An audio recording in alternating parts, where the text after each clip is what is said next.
Le film Le Consentement est maintenant sorti il y a déjà plusieurs semaines. Je me devais d'en dire quelques mots ici, même si, vous le savez, j'en ai déjà longuement parlé dans d'autres vidéos. Ce film a été réalisé par une certaine Vanessa Philo. Cette réalisatrice a décidé de se baser strictement sur le récit, sur le roman de Vanessa Springora pour le scénario de son film, ce qui est un choix donc totalement partisan.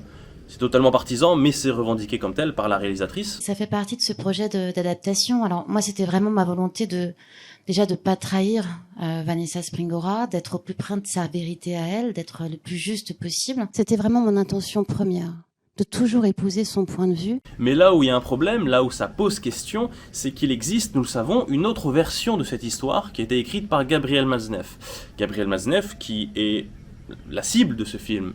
Le film, Le Consentement, attaque Gabriel Matzneff. C'est pas caché, c'est clair, c'est sans embâge. Le nom est donné, son nom est donné dans le film, c'est le grand méchant du film, voilà. Donc c'est le prolongement en fait de la campagne de dénigrement qui avait commencé il y a plusieurs années, mais cette fois à travers un film. Alors, quand je regarde les acteurs de ce film, forcément je me dis, ils sont au courant nécessairement, et ils ont fait partie de cette volonté-là, de vouloir dénigrer Gabriel Matzneff. En particulier quand je regarde les interviews de monsieur Jean-Paul Rouve, c'est l'acteur qui a incarné Matzneff dans le film, qui lui-même ne cache pas son mépris pour Gabriel Matzneff, il l'a en horreur. Mais le souci, c'est que cet acteur-là, comme pour les autres et la réalisatrice, je ne vois jamais venant d'eux, en fait, une confrontation des différents écrits, une confrontation des idées, pour expliquer en quoi il faut adhérer, parce que c'est vraiment une espèce d'injonction sociale, on a l'impression, il faut adhérer au discours de Vanessa Springora, et il ne faut pas prêter attention à ce que dit, ce qu'écrit Matzneff. Ça n'a pas été fait. Or, c'est quand même extrêmement important avant de se lancer dans ce genre d'entreprise qui est de réaliser un film qui vise de façon univoque à s'attaquer, à enfoncer une seule et unique personne. D'autant plus que ce monsieur Jean-Paul Rouve, alors qu'il joue le rôle de Gabriel Matzneff dans le film, affirme ne rien comprendre à Gabriel Matzneff. Je pensais comprendre en lisant, en le regardant, mais j'ai rien compris en fait. J'ai rien compris. Je sais pas qui c'est. Bon, voilà, il n'y comprend rien, voilà. Mais visiblement, ça ne l'a pas empêché de jouer le rôle de Matzneff dans le film. Ce Jean-Paul Rouve, qui n'est pas n'importe qui aussi, dans la mesure où il raconte avoir vécu une scène absolument horrible lorsqu'il devait, dans le film, attention, passer sa main sur la joue d'une fille de 14 ans. Le plus difficile, c'est à un moment dans le film, j'étais avec une jeune femme, une jeune fille, une enfant. Une enfant de 14 ans. Et là, elle me dit, Vanessa, tiens, passe-lui la main sur la joue. Mais vous pouvez pas savoir ce que ça a été de faire ça. C'est pire que tout ce que j'ai tourné dans le film. Et c'était le pire geste pour moi à faire dans ce film, c'était ça. Le plus violent intérieurement. Waouh, la violence. J'en ai des frissons rien que d'y penser. Et donc ces acteurs n'ont pas expliqué la raison de leur choix, le choix partisan qu'ils ont fait. Ils n'ont pas confronté les idées, ils n'ont pas argumenté pourquoi Matzneff a tort, pourquoi elle a raison. Vanessa Springora. Ça ne les a pas empêchés, encore une fois, de participer à ce film, de contribuer, de collaborer. Alors il y avait Kim Higelin, c'est celle qui a joué Vanessa dans le film, Vanessa Springora. Il y avait Laetitia Casta, elle a joué la mère de Vanessa Springora. Ce que je dis à mes filles, je le dis aussi à mon garçon. Je dis que leur corps leur appartient. Personne n'a le droit sans leur consentement. Voilà. Ah, manque de bol, Vanessa avait consenti, elle le dit elle-même dans son livre. Bon. Et puis il y avait bien sûr la réalisatrice Vanessa Philo. Alors Philo, pas comme la philosophie je crois. Le livre de Vanessa, il est quand même d'une justesse incroyable. Je trouve qu'il est évidemment extrêmement bien écrit. Mais c'est ce que j'ai trouvé admirable de sa part aussi, c'est qu'elle ne cesse de questionner, à chercher à comprendre comment cette situation a pu exister. Elle n'est pas dans un jugement simple ou manichéen. Il y a vraiment une observation du monde, il y a une réflexion aussi sur la société qui est extrêmement forte dans son livre. L'inverse exact de la réalité. C'est quand même incroyable d'entendre une personne dire que le roman de Vanessa n'est pas manichéen. Le consentement, son roman, c'est plus manichéen que la Bible encore. Son roman, c'est « Moi, Vanessa, je suis pur, je suis le bien. Matzneff, c'est le mal incarné. » C'est ça le consentement. Et c'est même plus à démontrer, je l'ai démontré dans les vidéos que j'ai fait précédemment. C'est incroyable d'entendre, en fait, en plus la réalisatrice, celle qui adapte ce roman en film, dire « Ah, il n'est pas manichéen du tout. » En fait, vous savez, ces gens, ont une approche qui est quasi religieuse. C'est une approche passionnée. C'est pas une approche intellectuelle et rationnelle, c'est passionné. Ils vont ouvrir le livre comme un religieux va ouvrir la Bible ou le Coran, Torah si vous voulez, et puis il va lire, et quand il va être écrit Dieu a fait ceci, a fait cela, et bien il va vous répéter Dieu a fait ceci, a fait cela, c'est écrit. Mais là c'est pareil, on ouvre le livre, Vanessa a dit que, Vanessa elle a dit que ça, voilà. C'est une approche qui est religieuse comme ça, c'est voilà, on coupe le cerveau et juste on lit et on écoute voilà, c'est l'émotion qui ressort et il n'y a que l'émotion.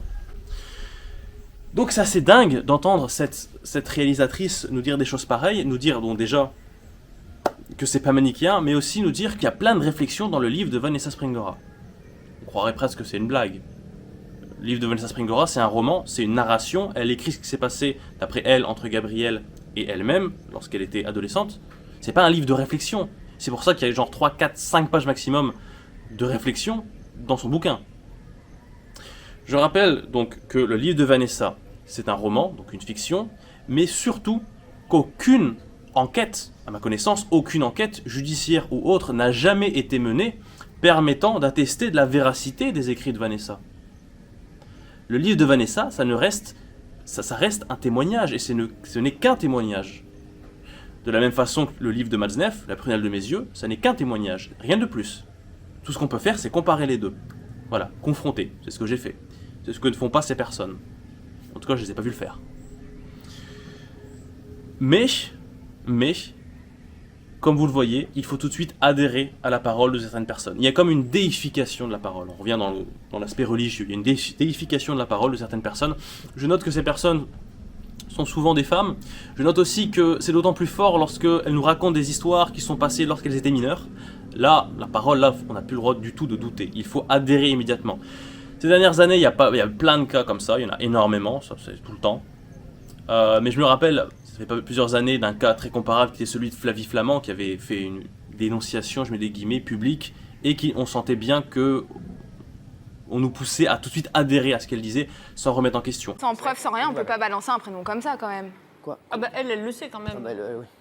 Oui, non mais c'est pas elle qui a décidé de le balancer. Oui, le mais prénom. bon, c'est Thierry a lu le livre. Voilà. Enfin, je sais pas. Voilà. En tout cas, vu sa réaction, elle avait l'air d'accord avec le nom qui a été annoncé. Oui, Oui, c'est exactement. ça, Ouais. oui, merci. Je sais pas, moi je me pose la question pourquoi elle l'annonce si tard en fait. C'était juste. Bon, ça, on va pas Mais rentrer ça- dans les débats là-dessus. Oui, bien Ça, c'est Flavie qui l'a décidé. Parce que c'est ça de plus en plus qu'on veut nous apprendre aujourd'hui, c'est que remettre en question, se poser des questions, en fait, douter, c'est pas être intelligent. Voilà. L'intelligence, c'est d'obéir, c'est d'adhérer immédiatement sans se poser de questions. Malheureusement, en France, c'est de plus en plus comme ça. C'est de plus en plus comme ça, et pas uniquement sur ce sujet, en fait, sur de plus en plus de sujets. Tout devient de plus en plus cadenassé. Vous ouvrez un livre dit sacré, appartenant aux religions abrahamiques. Dedans, il est écrit que Dieu a fait ceci, que Dieu a fait cela. Il n'est pas écrit que Dieu existe pour telle raison. Ça n'est pas démontré. Ça part d'un postulat implicite qu'il existe. Mais en fait, c'est la même chose avec la parole de ces personnes, comme Vanessa Springora. C'est qu'elle a parlé, elle n'a pas besoin d'expliquer que ce qu'elle dit c'est vrai, elle n'a pas besoin de le démontrer, on considère que c'est vrai. Et on n'aurait pas le droit de remettre en question ce postulat implicite, qui pourtant est le fondement de tous les discours et de tout ce qui se passe ensuite. C'est le fondement de son livre, c'est le fondement de l'adhésion des personnes, c'est le fondement de ce qu'a fait le film Le Consentement, et puis le fondement aussi de changement dans la société. Alors je n'ai certainement pas assez insisté là-dessus, mais ce film constitue évidemment une énorme campagne de diffamation. Campagne de diffamation socialement, mais aussi judiciairement acceptée, visiblement. Alors je suis pas expert du domaine législatif, mais il me semble que tous les éléments sont là pour une poursuite et une condamnation en justice. Mais pourtant, non, c'est accepté. Je pense que c'est un laxisme en fait. Cette campagne, elle est quand même assez énorme parce que c'est quand même un film, c'est la réalisation d'un film. Ça mobilise, je crois que c'est quasiment 4 millions d'euros pour ce film. Ça mobilise énormément de personnel, les acteurs, metteurs en scène, etc. Campagne publicitaire, portage sur les écrans au cinéma. Et ça passe quoi. Alors qu'une personne, son nom est donné, c'est ciblé, tout est fait pour le diaboliser, alors qu'il n'y a pas de preuves, enfin il n'y a pas d'enquête, non, ça marche pas. Enfin, c'est marrant ça. C'est un peu comme les clandestins, vous savez, en France. Clandestin, par définition, un clandestin, c'est quelqu'un qui est dans une situation d'irrégularité. Donc il est illégal par son comportement en tant que clandestin. Pourtant, il existe de nombreuses associations en France qui font en sorte de faciliter la clandestinité. Donc en fait, des comportements illégaux. Et il se trouve par ailleurs que ces associations sont financés par le gouvernement à l'aide des impôts des Français. Fin de la parenthèse. Mais la diffamation va encore plus loin que ça en réalité. Ça va plus loin que ça parce que lorsque j'ai vu la bande-annonce du film et certains extraits qui traînaient sur internet, parce que moi j'ai pas vu le film, hein. Bah non, j'ai pas regardé le film, je veux dire, j'en ai pas besoin. Puisque j'ai lu le livre et que la réalisatrice nous dit qu'elle s'en tient vraiment au livre. C'est une adaptation, j'ai pas besoin de voir le film pour le critiquer. Et le livre, je l'ai bien démonté comme il fallait, vous l'avez vu. La diffamation est d'autant plus forte dans ce film parce qu'en fait j'ai remarqué à travers les extraits vidéo, eh bien, que ce film est en réalité une déformation du livre qui lui-même, tout porte à croire, est une déformation de la réalité. C'est-à-dire que ce film, en réalité, est une fiction de la fiction. La caricature est encore plus forte. Les archétypes, le bien, le mal, c'est encore plus manichéen. Dans la bande, enfin, après, c'est un divertissement grand public, donc ça essaie de jouer sur des émotions primaires, c'est évident de toute façon, c'est pour ça que ça passe au cinéma, c'est pour ça que ça marche, évidemment. Regardez par exemple dans la bande-annonce. On a une petite musique au piano, douce, alors pendant qu'on voit Vanessa sortir de son collège, et puis juste après quand on voit Maznev, on a la contrebasse, comme dans les films d'horreur. Le monstre est là. Franchement, c'est vraiment ça. Il y a des extraits où on les voit, quand on les voit ensemble dans les extraits vidéo, ils sont toujours en train. C'est toujours Maznev qui entreprend vis-à-vis de Vanessa. C'est lui. À un moment, on voit. À part un moment où il se touche tous les deux les mains comme ça, mais sinon c'est toujours lui. On le voit à un moment, il la prend contre elle, il la tire vers lui. À un autre moment, il vient prendre sa main. C'est toujours lui qui agit sur elle. Il y a un extrait qui est assez incroyable aussi. Je te comprends plus, Vanessa. Veux-tu encore m'inspirer? Mais en es-tu seulement capable?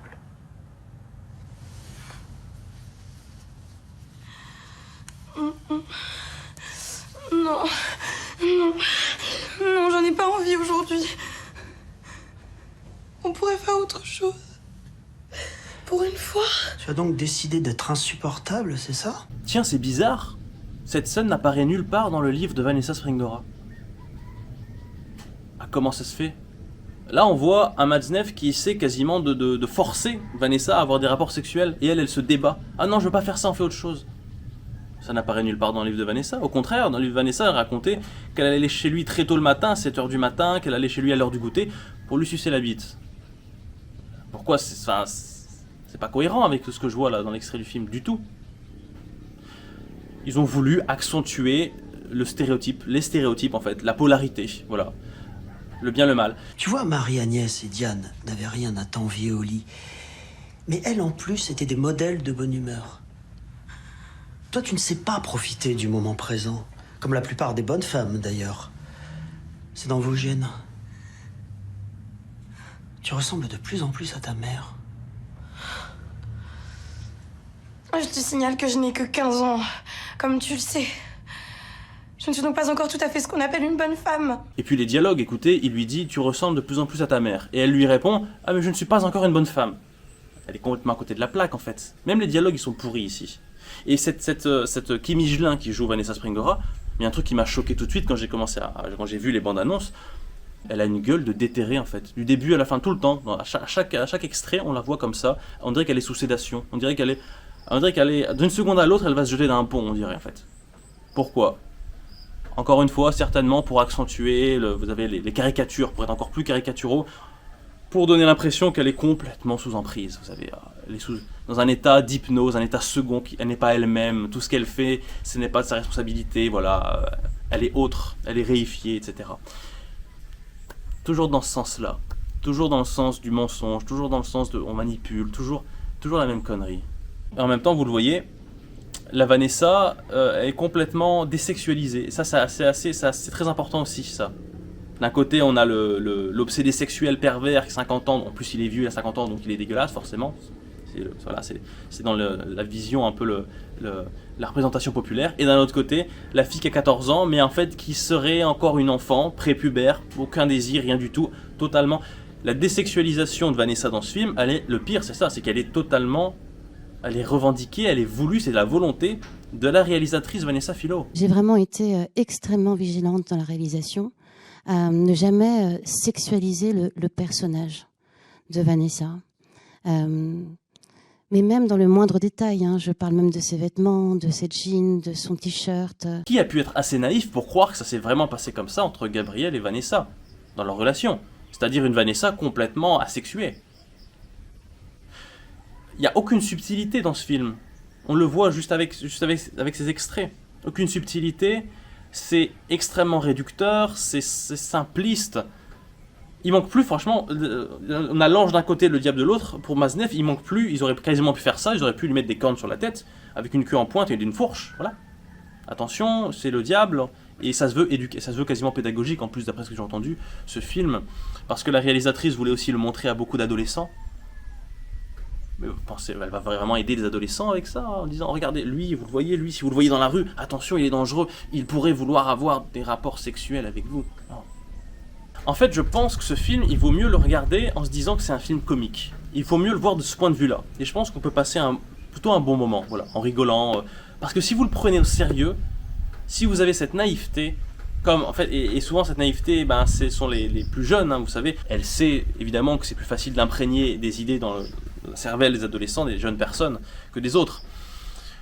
Même si sa volonté, c'est certainement pas de manipuler, il se trouve que dans les faits, évidemment, avec ce film, elle les manipule. En fait, quand j'entends Vanessa Philo dans beaucoup d'interviews qu'elle a données, et c'est la même chose pour plein de personnes, notamment qui gravitent autour de ce film, de cette histoire, eh bien, j'entends toujours des discours passionnés. Les mots qu'elle utilise pour décrire un peu ses motivations, vous savez, quand elle lit le livre de Vanessa, quand elle regarde, je sais plus, elle a regardé une émission, je sais pas quoi, elle utilisait des mots comme « j'ai été bouleversée, j'ai été ému jusqu'aux larmes, je me suis senti en colère, indigné ». C'est que sur le registre émotionnel.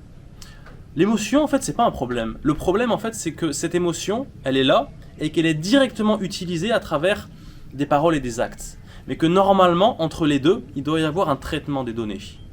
Normalement, une personne qui est... Alors, je dis pas qu'elle n'est pas évoluée ou quoi, mais une personne, normalement, qui est un être humain évolué, un être humain normalement civilisé, a appris à utiliser son néocortex pour intellectualiser ses émotions, les comprendre, savoir d'où elles viennent, qu'est-ce qu'il faut en faire. Mais là, on dirait qu'à chaque fois, il y a le cerveau limbique, donc le cerveau émotionnel qui est là, et puis on court-circuite normalement ce passage d'analyse des informations, des émotions, et que ça passe directement aux actes. Et c'est une façon de procéder qu'on retrouve, par exemple, chez les féministes. D'ailleurs, il y en a beaucoup, on n'a pas besoin qu'elles nous disent qu'elles sont féministes, on le voit déjà à leur tête. Et je termine en faisant remarquer que l'actrice Kim Hee-jin, qui joue Vanessa Springora, avait 22 ans, si je ne me trompe pas, lors du tournage, alors que Vanessa, elle avait autour de 14 ans dans sa relation avec Maznev. Une grosse différence d'âge. Forcément, ça peut pas être un très bon choix d'avoir pris cette actrice-là, puisque ça se remarque dès le début, ça enlève beaucoup de réalisme au film. Déjà qu'il n'y a quasi aucun réalisme dedans, hein, comme je l'ai dit. Et pourquoi ça a été fait comme ça? Certainement, très certainement, pour les mêmes raisons que celles que j'ai exposées dans certaines de mes vidéos, où je disais justement, c'est la même chose que dans les adaptations cinématographiques de Roméo et Juliette ou de Lolita. En fait, on prend des actrices et des acteurs quasiment toujours plus âgés, voire beaucoup plus âgés, parce qu'on a peur que voilà, on va nous accuser de corruption de mineurs, de choses comme ça. Et visiblement, ce film est interdit au moins de 12 ans en salle, et il sera interdit, d'après ce que j'ai pu voir, au moins de 16 ans lorsqu'il passera à la télévision. Croire qu'il y a des scènes chaudes, je crois, d'ailleurs c'est ce que j'ai cru entendre dans les interviews, ou alors non, la raison de cet interdit c'est peut-être parce que monsieur Jean-Paul Rouve, qui incarne Maznev, s'est permis ce geste absolument abominable de passer sa main sur la joue d'une fille de 14 ans, enfin d'une enfant de 14 ans, pardon, d'une enfant de 14 ans, non, d'un ange de 14 ans, d'un ange de 14 ans, voilà. Comme ça je suis sûr de ne froisser personne. Ce film est donc, vous l'avez compris normalement, avec ce que j'ai dit, c'est un navet. Alors, c'est un navet intellectuel, c'est un film bête. Je ne parle pas du jeu des acteurs, je ne parle pas du côté artistique, du talent éventuel des acteurs, je ne parle pas de ça, c'est pas le sujet de la vidéo, vous le voyez. Intellectuellement, il est bête. Voilà, c'est pas un film qui va faire réfléchir en réalité. C'est un film qui va juste submerger d'émotions. Après, il y a des gens que c'est ce qu'ils recherchent, hein, mais c'est juste qu'on ne va pas dans le sens de la vérité, de la réalité, en fait, avec ce film-là. Il est simpliste, il est mensonger, il est manipulateur. Voilà, je pense avoir donné quand même suffisamment d'éléments dans cette vidéo, mais aussi énormément dans les deux vidéos qui sont à mettre en lien avec celle-ci, les deux vidéos où je parle de l'histoire entre Gabriel Maznev et Vanessa Springora. Voilà, c'en est fini pour cette vidéo. À plus tard.